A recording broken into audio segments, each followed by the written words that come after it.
The extra mile efforts of security guards in service. Yan po ang title ng ating topic sa umagang ito. Ito ay tugon na rin sa doon sa taong nagsabi na gusto mag-security guard. May pag uwi ko kasi kanina, salubong ko yung isa akong neighbor. So dahil skinita yung sa akin, so nagkaroon kami ng mixing ano lang, batian, no? Good morning kuya, sabi niya. Oh, saan ka pupunta? Kasi nakakita ko naka-BS tsaka may mga bit-bit na envelope. So sabi niya, kuya, naglalakad ako ng ko, mga clearance. Okay, sabi ko, mag-a-abroad ka ba? Hindi po kuya, sabi niya, gusto ko pong mag-gwardya. Sabi niya, madali po bang mag-gwardya? So siyempre medyo na-amaze ako. Sabi ko sa kanya, sigurado ka ba? Kasi sa tingin ko sa kanya, hindi siya pang-gwardya. Gandang lalaki. Namangla sa akin ng 3 paligo. So, sabi ko, what did you say? Do you want to be a security guard? Biro lang ba? Pero nagseryoso rin ako. Sabi ko sa kanya, are you sure? Sigurado ka? Sabi niya, bakit naman po? Wala naman pong masama sa paggagwardya. Nagseryoso na rin ako kasi seryoso siya. Sabi ko, if you are sure about the profession you have chosen, gusto niya talaga eh. Sabi ko, makinig siya ng mga vlog ko. Dito lang sa F. Santos, Munting Kalaman.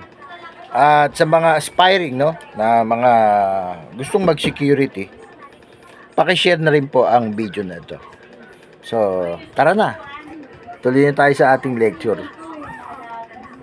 At ang title nga nito, gaya ng nasabi ko sa inyo, is The Extra Mile Efforts of Security Guards in Service. Bakit? Extra mile. Ito yun. Security guards play a crucial role. Lagi natin sinasabi yan. In ensuring the safety and security of individuals, properties, and establishment. Yung mga tao, kliyente na binabantayan natin, yung mga property na binabantayan natin, yung mga establishment na binabantayan natin. Tatandaan natin yan, yung mga bagong gustong mag-security. While their primary responsibility is to protect and prevent security threats, many security guards go above and beyond. Go above and beyond. Lalim nun, tol. Go above and beyond their duties by exerting, extra miles. Ulit, extra mile. Napuming pa ako. Efforts in providing exceptional service. So, pag nagwardya pala tayo, hindi lang ito yun. Wala, Xerox lang. Kaya nga, above and beyond. Tapos, kasunod nun, extra mile. Naintindihan ba ninyo yun? Ngayon, para mas maintindihan ninyo, tuloy natin yung pag-aaral. Number 1, dedication and commitment. Dedication and commitment. Pag nagwardya ka, meron kang dedication. Kasabay ng dedication na yun, meron ka pang commitment. Parang sa girlfriend mo lang yan. O sa misis mo yan. Di ba? o sa husband mo yan o sa family mo yan. Dapat meron kang dedication and commitment. Because security guards demonstrate dedication and commitment by being vigilant and alert at all times. No? Alert at all times. Vigilant. Tatandaan niyo yung mga keyword na yan, ha? Doon sa mga aspiring na gustong mag-security guard. They consistently monitor their surroundings. Paligid mo. No? Continuous mo yung monitor yan. And respond promptly to any security concern. Tandaan nyo, kapag security tayo, para rin tayong pulis sa military. Laging tayo ang lalapitan ng tao, tayo ang hihingi ng tulong, tayo ang tatanungin. Ganyan na security. Kaya pag nag-apply tayong security, kailangan meron tayong dedikasyon tsaka commitment. Example, a security guard who stays late to ensure the safety of employees working overtime, showing dedication to their duty. May nag-overtime. Mag-i-extend ka doon ng extra effort mo para i-monitor mo yung mga empleyadong nag-overtime. Sabihin, sarado na yung building, sarado na yung gate, pero dahil may nag-overtime doon, irurubing mo yun. Titignan mo pa rin sila, i-monitor po rin sila. Depende na sa iyo yun. Kung gusto mo every 30 minutes, 30 minutes, 15 minutes, no? Para i-monitor mo yung mga tao ron. Number 2, kapag tayo magsi-security guard, kailangan meron tayong tatawag na customer service excellence. Bakit? Sabi nga nila, the customer is always right.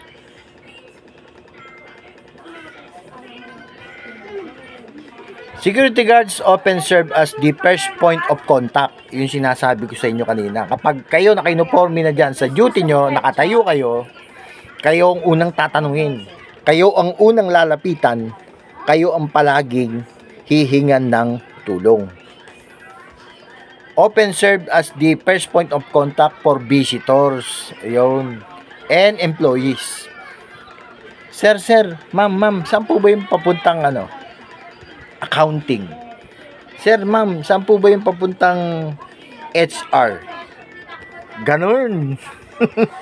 Kahit yung mga empleyado, tatanungin tayo. Sir, kuya, minsan ganyan na, pag matagal na. Kuya, ate, nakita niyo ba si Mrs. De La Cruz? Si Mr. De La Cruz?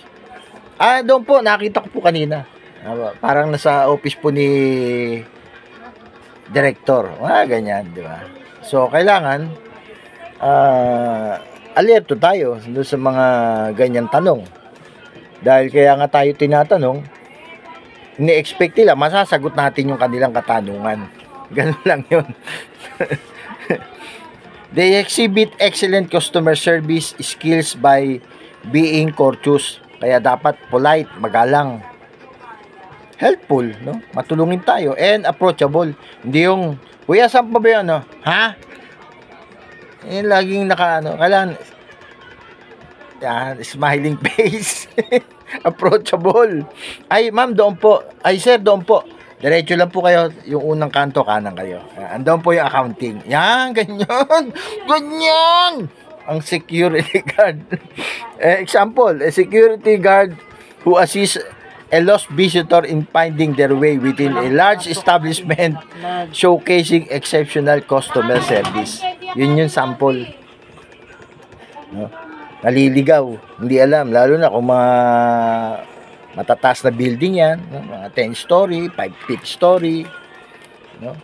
So, tayo yung pagtatanungan. So, i-assist natin yun. May ngiti, approachable, professional. Okay? And number 3, proactive approach to security. Ano ba yan? Some security guards take a proactive approach to security by identifying potential risks and implementing preventive measures to enhance safety. Hindi po ako galit, nagpapaliwanag lang. Ibig sabihin, pag security guard tayo, hindi lang tayo basta gwardiya, no? Kasama diyan yung safety, no? Halimbawa, nag-rubing ka, nakita mo yung door glass, may crack. O, part ng trabaho mo yun, report mo. Lagyan mo na ng, i-cordon mo na yun. Lagyan mo ng mga caution tape. I-report mo kagad sa officer. Why? Baka mamaya, mag-crack yun, mabasag, may ma-disgrasya. No? Nag-rubing ka, may nakita ka, wire na natalupan, report mo. Lagyan mo na kagad siya ng caution. Baka may makuryente. Yun yung sinasabi diyan. Kaya nga kanina, go beyond and hindi ka lang dyan. Hanggang sa dako paroon. Ano example natin? A security guard who conducts regular patrols. Oh, yun sasabi ko kanina eh. No? Kasi binasa ko na tong lecture na to paulit-ulit eh. Para mabigyan natin ng justification pag sineshare natin. No?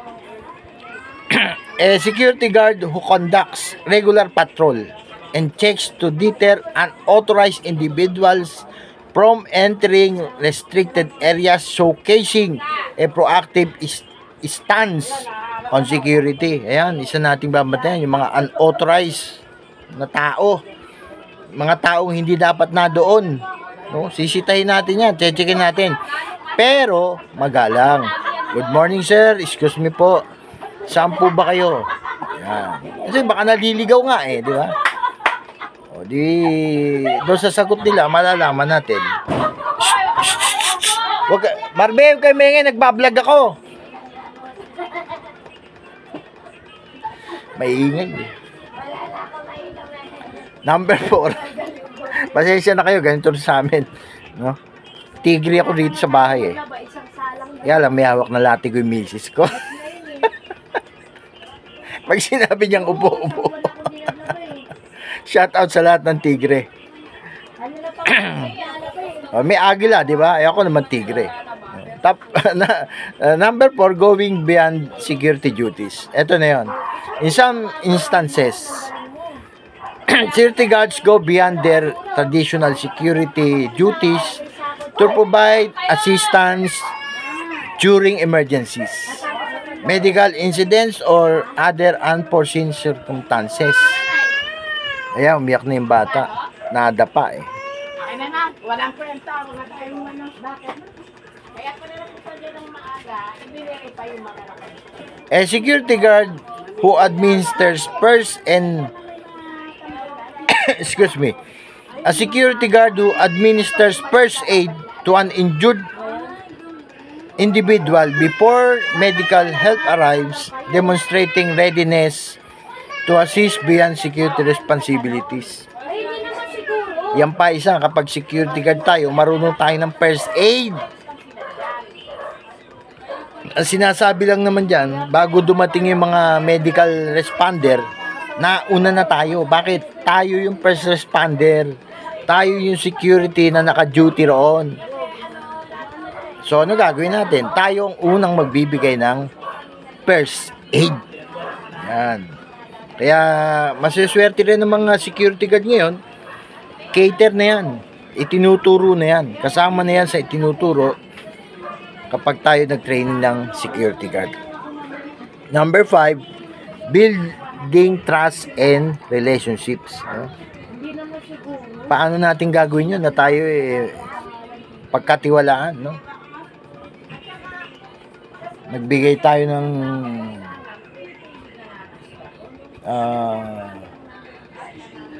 way, no? O magpakita tayo ng mga katangian, no? Karakter natin na para tayo pagtiwalaan, no? Security guards build trust and relationship with the people they protect by establishing a reliability and professionalism, no? Mapagkakatiwalaan ka, masasandalan ka. Kumbaga may tibay na aasahan sa iyo. Naaasahan ka kapag kailangan kanila, kapag nilapitan kanila. At professional lang isang security guard. No? Example, a security guard who greets employees by name and engages in friendly conversations, fostering a positive rapport with community. Kaya nga, kailangan, good morning, sir. Good morning, ma'am. Laging nakalabas ng dimple. Hindi yung, morning, sir. Morning, ma'am. Kailangan, smiling, approachable, friendly. No? Pero hindi na may bungis-ngis. Huwag naman ganun. Morning, sir. Morning, ma'am. Kumusta po kayo? Ganyan, mga ganyan. Simpleng ano lang. At kahit ganun tayo, hindi tayo lumalampas doon sa limitation natin. May boundaries pa rin yan. Although tayo palangiti, palabati, it doesn't mean na abusuin natin yung ating yung pagtitiwala nila sa atin. Okay? Now, in conclusion, the extra mile efforts of security guards in service are commendable and essential in creating a safe and secure environment. Their dedication, customer service excellence, proactive approach to security, willingness to go beyond duties, and ability to build trust and relationships contribute significantly to the overall effectiveness of security services.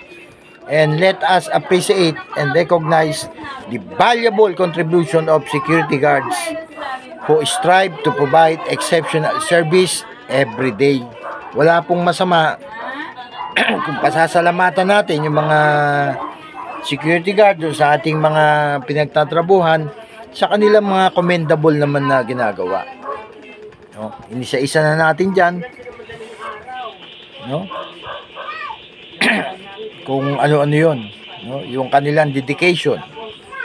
Yung kanilang customer service excellence. Yung kanilang proactive approach sa security. Yung kanilang willingness to go beyond duties. At yung kanilang ability to build trust and good relationship. Lahat po yan ay nagko-contribute na sila ay mapagkakatiwalaan, maaasahan sa lahat ng pagkakataon. Yan po ang ating mga security guard. Kaya doon sa mga aspiring na gustong mag-security guard, ngayon pa lang, sumasaludo na po ako sa inyo. At sana ay may natutunan kayo at i-apply natin yung munting kaalaman na inyong natutunan dito lang sa F. Santos Munting Kaalaman. Salamat po. Mabuhay po tayong lahat.